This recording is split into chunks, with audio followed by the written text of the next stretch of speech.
kababayan, si Sara Duterte, si Paulo Duterte at si Harry Roque nasa listahan din po pala ng DPWH mga kababayan na proponent umano ng ibang mga proyekto. Ano po? So ngayon ito i-play po natin. Tinumbok na rin si VP Sara ng tinaguriang DPWH leaks na hawak ng bilyonaryo news channel. Laman din ng dokumento ang kanyang kapatid na si Congressman Pulong Duterte at longtime ally na attorney Harry Roque. Narito ang exclusive agenda report ni Joash Malimban. Kita nyo, spokesperson lang mga kababayan ha. Etong si Harry Roque pero proponent din pala ng isang proyekto. Actually, dalawang proyekto nga yung ipinropose mga kababayan ni Harry Roque sa DPWH. Anyway, ituloy pa natin. Aabot sa 16 line items worth 1 billion pesos ang umano'y requested projects ni Vice President Sara Duterte sa 2020 DPWH budget habang nakaupo siya bilang alkalde ng Davao City. Ayon yan sa tinaguriang DPWH leaks o mga dokumentong nakuha ng Billionaire News Channel na nagdedetalye sa mga proponent o sponsor ng mga proyektong inilalatag ng DPWH sa kanilang budget proposals. Bilang paglilinaw, hindi BICAM o budget insertions ang laman ng mga dokumentong ito. Ito ang mga line items para sa DPWH budget proposal na ipinepresenta at pinagtatalunan sa Kongreso bago maging General Appropriations Act o GAA. Di ba mga kababayan, nung nabanggit din yung pangalan ni First Lady Lisa Marcos na parang proponent din ata mga kababayan ng isang project na nagkakahalaga ng 100 million, sabi ng mga DDSet, ano kayo? Kurap ang inyong First Lady. Pero mga kababayan, maliwanag naman ang sinasabi na yan po ay naka-line item. Ibig sabihin, yan po ay pinag-uusapan pa sa mga plenary session mga kababayan kung aaprubahan pa po ba or hindi. At sinasabi din naman dito sa balita na ganun din daw mga kababayan yung kay Sara Duterte. Kaso nga lang ang problema, yung kay Sara Duterte po kasi umabot ng 1 billion na proyekto mga kababayan, umabot ng 1 billion yung halaga nung mga kabuuan na proyekto na nirequest po niya. Ano po? Anyway, ituloy pa natin. Inappropriate intervention kung maituturing ang pagre-request ng isang politiko ng proyekto habang binubuo ang NEP ayon kay former DPWH Undersecretary Roberto Bernardo. Dahil dapat namang galing ang budget proposal sa mga opisyal lamang ng DPWH. Bukod sa ilang anomalous BICAM insertions, dito rin umano nang gagaling ang sistema ng kickback scheme. Yusek Cabral would tell me that So ibig sabihin malaki ang nakickback ni Sara Duterte sa 1 billion na proyekto mga kababayan na hiniling po niya. she would communicate and meet legislators to inform them of the amount of their allocations and ask them for titles of projects that they want to include in the DPWH budget. Sa pagsusuri ng Billionaire News Channel, tumagos sa 2020 GAA ang 16 requested projects ni VP Sara. Dalawa rito nakalista sa pangalang Mayor Sara Z. Duterte / RD Alan Borromeo, Region 11. Road projects ang lahat ng mga line item. 15 ang makikita sa Davao City, samantalang isa naman sa Davao del Sur. Bukod kay VP Sara, nakita rin namin ang pangalan ng kapatid nito na si Davao City Representative Paulo Duterte. 16 line items din ang umano'y requested ng kongresista na abot ang halaga sa mahigit 764 million pesos. Diba? 40 ng kumpirmadong lumusot sa GAA. Eto, take note mga kababayan na iba pa yan doon sa 51 billion ha. Iba pa yan doon sa 51 billion. Ang 3 million pesos rehabilitation ng isang multipurpose building sa Davao City, nakita naming may kaparehong budget sa 2020 GAA, pero completion na ang nakalagay rito at hindi rehabilitation. Ang isang 149 million peso road project naman sa Davao City, tila nahati sa dalawa pero napunta pa rin sa iisang kontraktor. Lahat ng proyekto matatagpuan din sa Davao City. Samantala, 4 na proyekto rin ang nakalista kung saan ang nakalagay na proponent ay si former presidential spokesperson, Attorney Harry Roque. Dalawa tumagos sa GAA worth 2 million pesos each. Ang 4 na requested items ay matatagpuan sa Ifugao, Batangas, Cavite at Laguna. Sinisika pa namin kunin ang panig ng mga Duterte at ni Roque, pero wala pa silang tugon sa aming mga mensahe. Bakit tahimik ngayon? Yung mga maiingay dyan. Tayo, nagtatanong lang naman bakit tahimik ngayon si Harry Roque sa issue po na ito? Bakit tahimik ngayon si Paulo Duterte sa issue na ito? Bakit tahimik si Sara Duterte? Akala ko ba mga kababayan, yung mga didisit na nanawagan noon na imbestigahan etong maanumalyang flood control, mga kababayan. Imbestigahan yung mga insertion at yung mga kickback. O ngayon, sinasabi ni Yusek Bernardo na kapag kaganyan daw, mga kababayan, na dapat DPWH ang gumagawa ng ganyan, pero politiko daw po yung nagre-request, dyan daw po nangyayari yung mga kickback. So ibig sabihin doon sa 1 billion na nirequest ni Sara Duterte, mga kababayan, na mga proyekto na umabot ang halaga sa 1 billion pesos, malaki ang kinikback ni Sara Duterte doon. At ibig sabihin, nakakickback din pala si Harry Roque doon sa 2 proyekto na na-request po niya. Ganon din si Paulo Duterte.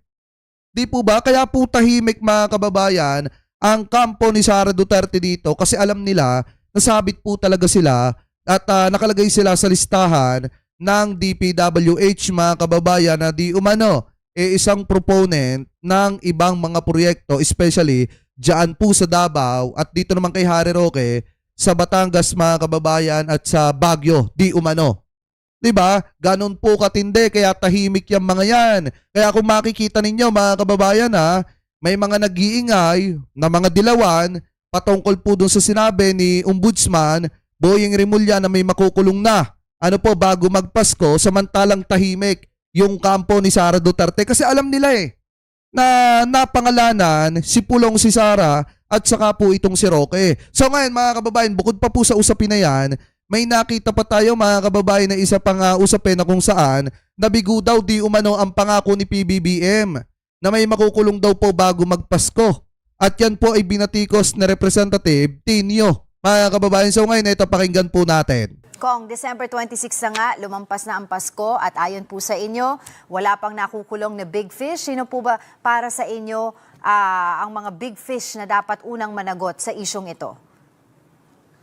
Well, ang mga big fish, unang-una na may pananagutan ng presidente mismo, si Presidenteng BBM. O paano siya may pananagutan? Siya nga nagpa-imbestiga niyan. Minsan hindi rin natin maipaliwanag kung saan ba pupunta ang utak nitong si Congressman Tenio. 'Di ba, mga kababayan?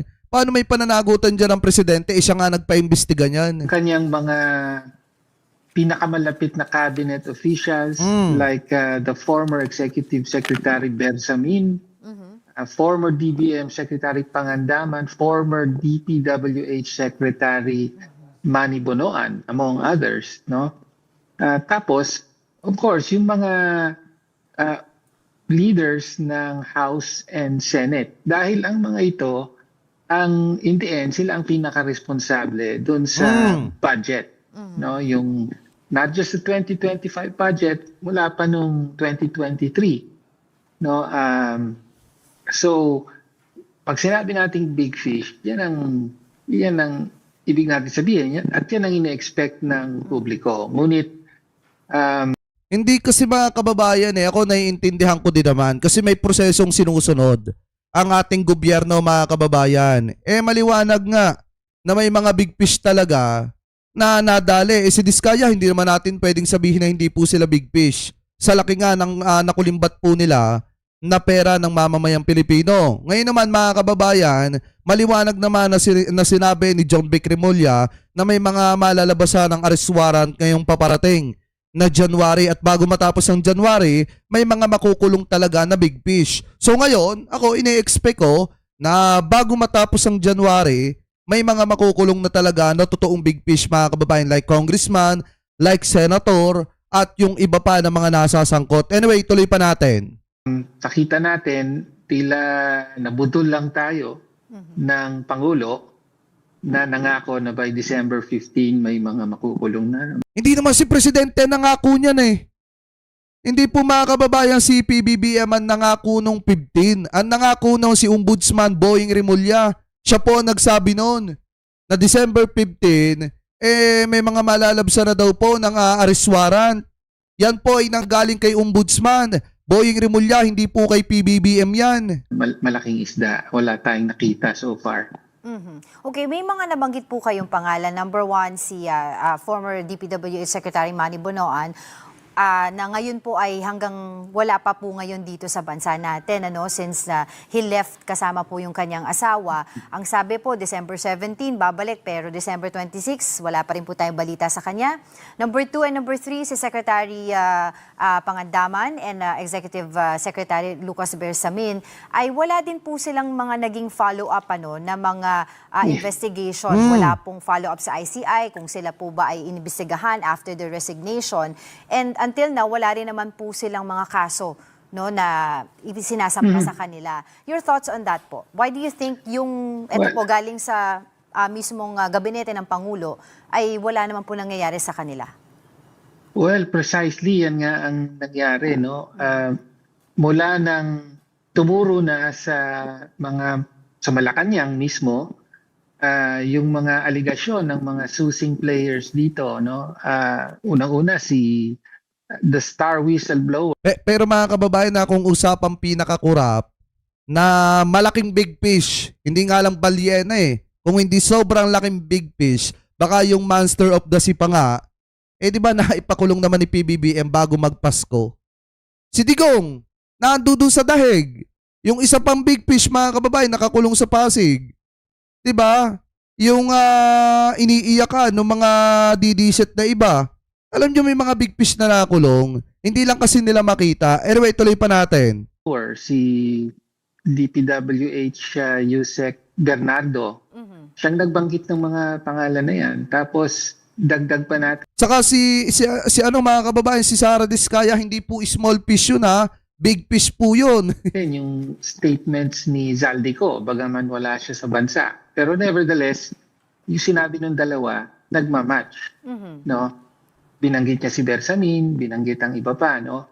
Pero yun na nga, mula nung tumuro doon, at pareho sila, by the way, yung dalawang yan, parehong sinasabi na nagbigay sila ng kickback sa Pangulo mismo. No? Mula nang lumabas yun, ay yung Blue Ribbon Committee, mukhang tumigil na ng kanilang mga investigasyon sa Senate. Yung House maaga pa lang ay tinigil na nila yung infracom hearings nila. No? Ito namang ICI, walang action as far as we know, walang action na ginawa. Even though kami mismo, ako at ang ilang makabayan reps ay nagpunta sa ICI para hilingin nga na imbestigahan ang mga ito. At ang ombudsman din, no, ay tila walang interes. No? Bagaman hindi pa talaga nasasagot yung tanong, ba't nga ba talaga sinibak ang mga ito? Malinaw na hindi naman sila nag-resign, kundi sinibak sila. At hindi maipaliwanag or wala tayong paliwanag na naririnig, even though nababanggit paulit-ulit ang pangalan nila na involved dito sa, well, in the end, yung malaking plunder scheme sa pondo ng DPWH.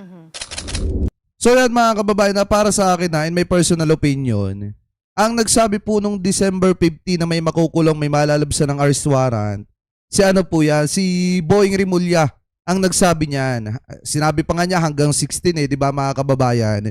Pero wala nga nangyari.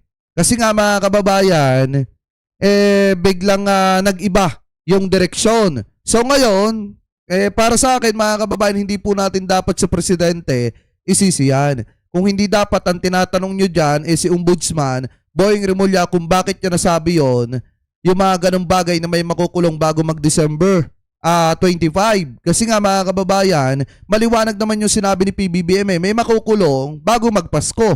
At may nakulong nga. Sina Sara Diskaya at yung iba pa mga kababayan na sangkot talaga dito sa maanumalyang flood control. Si Sara Diskaya po, hindi po dilis yan. Pating po yan mga kababayan. Ibig sabihin, big fish po etong si Sara Diskaya. Hindi po natin maituturing na pebitsuging isda yan. Di po ba mga kababayan, sa laki ng nakulimbat po niyan. So ibig sabihin may big fish na naipakulong ang administrasyon ni PBBM at hintay natin hanggang katapusan ng January kung masusundan pa po ba yan mga kababayan. Ano po, pero anyway, kung kayong tatanungin, ano po masasabi ninyo hingil po dito sa pagkakadawit ng pangalan ni Harry Roque, Pulong Duterte, Sara Duterte, na di umano'y proponent din mga kababayan ng ilang mga proyekto sa listahan ng DPWH. Mga kababayan, at ano rin po masasabi ninyo hingil po dito sa sinasabi ni Congressman Tinio mga kababayan na wala daw pong naipakulong na big fish ang gobyerno ni PBBM. Comment below na lamang po mga kababayan kung ano pong comment at opinion po ninyo hingil po dyan. At